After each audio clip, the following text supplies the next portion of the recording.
Very good afternoon all of you. आज हम आप लोग को बताने वाले हैं कि शिक्षार्थी केंद्रित अधिगम क्या है।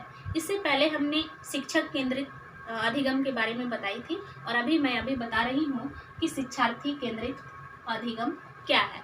तो अधिगम दैट मीन्स कि हमारा जो जितना टीचिंग लर्निंग प्रोसेस है उसको हम कहते हैं शिक्षार्थी केंद्रित अधिगम। और इस अधिगम में स्टूडेंट और टीचर के बीच जो टीचिंग प्रोसेस है, जो हमारा शिक्षण अधिगम प्रोसेस है, उसी को हम कहते हैं शिक्षार्थी केंद्रित अधिगम। तो पहला जो अधिगम का जो विशेषता है वो है कि विषय वस्तु शिक्षार्थी के लिए प्रासंगिक तथा रुचिकर होता है। और नेक्स्ट जो है कि सूचना के हस्तांतरण की तुलना में शिक्षार्थी पर ध्यान केंद्रित किया जाता है।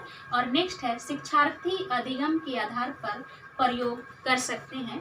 और नेक्स्ट है अधिगम अधिक अर्थपूर्ण होता है। और नेक्स्ट है शिक्षार्थी की अधिक भागीदारी होती है। और नेक्स्ट है अधिक दीर्घकालीन एवं गहरा होता है। नेक्स्ट जो है वो है कि शिक्षार्थी केंद्रित अधिगम के कुछ आवश्यक क्षेत्र है, मतलब परिवर्तन का क्षेत्र है। जैसे जब हम बोलते हैं कि स्टूडेंट जब शिक्षित होता है दैट मीन्स उसके अंदर जब वो शिक्षा की वो गुण समाहित होता है तो स्टूडेंट का बिहेवियर जो है धीरे धीरे परिवर्तित होता है। तो उसका जो क्षेत्र है वो पहला क्षेत्र है शक्ति का संतुलन। और नेक्स्ट है विषय वस्तु का कार्य। और नेक्स्ट है शिक्षक की भूमिका। नेक्स्ट है कि अधिगम की जिम्मेदारी। और नेक्स्ट है मूल्यांकन की प्रक्रिया एवं उद्देश्य। नेक्स्ट है बदलाव की रणनीति। और नेक्स्ट है बदलाव की जो रणनीति है वो है कि सक्रिय भागीदारी, कि अगर स्टूडेंट का बदलाव हो रहा है तो वो कैसे होगा। तो उसमें यहाँ पर कहा गया है कि स्टूडेंट का जो भागीदारी होगा वो सक्रिय से होगा। जितना स्टूडेंट एक्टिव रहेगा उतना ही उसमें परिवर्तन आएगा। नेक्स्ट है सामाजिक एकीकरण एवं विचार। नेक्स्ट है व्यक्तिगत सत्यापन। तो हमने शिक्षार्थी केंद्रित अधिगम में हमने कहा कि विषय वस्तु जो है वो शिक्षार्थी के लिए रुचिकर होना चाहिए। जब भी हम स्टूडेंट के लिए कैरिकुलम को जब हम फ्रेमवर्क करते हैं, जब हम कैरिकुलम को तैयार करते हैं तो वो रुचिकर और इंटरेस्टिंग होना चाहिए। ऐसा ना कि वो उनके लिए जो समझ में ना आए, उनके लिए जो बर्डन हो वो इंटरेस्टिंग नहीं हो सकता है। इसीलिए हमेशा स्टूडेंट के लिए रुचिकर कैरिकुलम हमको फ्रेमवर्क करना चाहिए। नेक्स्ट है कि सूचना के हस्तांतरण की तुलना में शिक्षार्थी पर ध्यान केंद्रित किया जाता है। जब भी स्टूडेंट के लिए कोई नोटिस आता है हम उसको हस्तांतरित करते हैं, उसको देते हैं और उसका ध्यान केंद्रित करते हैं। और उसकी जो समस्या है, या फिर लाइक एग्जाम्पल में बोलते हैं, अगर परीक्षा की ही बात आती है तो स्टूडेंट को परीक्षा का हम सूचना उसको हस्तांतरित करते हैं और स्टूडेंट को अवेयर करते हैं।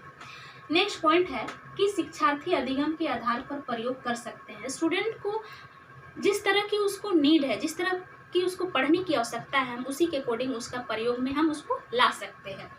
उसके बाद है कि अधिगम जो है वो अधिक अर्थपूर्ण होता है। कहने का अर्थ है कि स्टूडेंट के लिए जो भी हम टीचिंग लर्निंग प्रोसेस जो हम तैयार करेंगे उसमें कुछ मीनिंग होना चाहिए। ऐसा नहीं कि हमको जो सिलेबस में दिया गया उससे हम आउट सिलेबस पढ़ाएं तो हमारे लिए अर्थपूर्ण ना होगा, बल्कि हम सिलेबस के अकॉर्डिंग पढ़ाते हैं तो वो अर्थपूर्ण होता है। नेक्स्ट है कि अधिक दीर्घकालीन एवं गहरा होता है। जब हमारा जो टीचिंग लर्निंग जो प्रोसेस होता है तो वो जो होगा वो शिक्षार्थी केंद्रित के लिए वो अधिक दीर्घकालीन होना चाहिए, क्योंकि ऐसा हमको टीचिंग कराना है कि स्टूडेंट को हमेशा लाइफ टाइम के लिए वो याद रहे, ना कि कुछ पल में वो भूल जाए। तो हमको ऐसे टीचिंग लर्निंग प्रोसेस को नहीं लाना है, बल्कि लॉन्ग टर्म वाले टीचिंग लर्निंग प्रोसेस को लाना है। उसके बाद नेक्स्ट है कि शिक्षार्थी का जो भागीदारी होगा वो अधिक होगा। अगर स्टूडेंट को हम पढ़ा रहे हैं तो स्टूडेंट की भागीदारी जो हो वो अधिक हो। इसलिए अधिक हो कि स्टूडेंट जितना पार्टिसिपेट करेगा उसका शिक्षण जो है, उसका जो टीचिंग है वो ज़्यादा शक्तिशाली होगा, इसीलिए उसकी भागीदारी जो है वो ज़्यादा होनी चाहिए। उसके बाद नेक्स्ट है कि परिवर्तन की आवश्यक क्षेत्र क्या क्या है। जब स्टूडेंट को हम शिक्षण अधिगम कराते हैं जो स्टूडेंट केंद्रित होता है तो उसको हम कैसे परिवर्तित कर सकते हैं। तो पहला पॉइंट जो है शक्ति का संतुलन। दैट मीन्स कि स्टूडेंट के पास जितना शक्ति हुआ, जितना पावर होगा, उसका जो टीचिंग लर्निंग का प्रोसेस, जो सीखने का प्रोसेस है वो ज़्यादा शक्तिशाली होना चाहिए ताकि वो ज़्यादा कोप अप कर सके। नेक्स्ट है विषय वस्तु का कार्य। हमेशा ऐसे कंटेंट को तैयार करना चाहिए, ऐसे विषय को हमको हमेशा तैयार करना चाहिए जिससे कि उसकी लाइफ में काम आए और उसका उपयोग जो है वो सही तरीके से हो सके। उसके बाद नेक्स्ट है कि शिक्षक की भूमिका। टीचर का ये रोल है कि वो स्टूडेंट को हमेशा अच्छे प्लेटफॉर्म दे और उसको आगे बढ़ाए। नेक्स्ट है कि अधिगम की जिम्मेदारी। स्टूडेंट को हमेशा अपना टीचिंग लर्निंग प्रोसेस के लिए उसे एक जिम्मेदारी के तौर पे कार्य करना चाहिए और उसे आगे बढ़ाना चाहिए।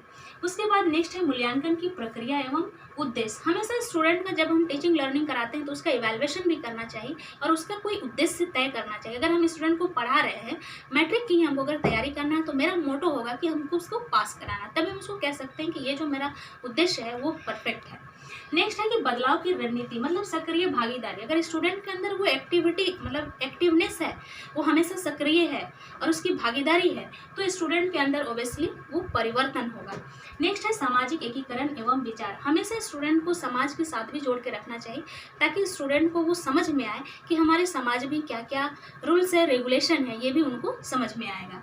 उसके बाद है व्यक्तिगत सत्यापन। हमेशा स्टूडेंट को ये हमको प्रूव करना चाहिए कि हम किसी दूसरे के एग्जाम्पल देख हम उसको बता सकते हैं कि अगर हम अच्छे से टीच कराते हैं तो हम स्टूडेंट को आगे बढ़ाने में हमेशा सहयोग कर सकते हैं और हम दूसरे का भी एग्जाम्पल देते हुए उसका सत्यापन हम करा सकते हैं। धन्यवाद।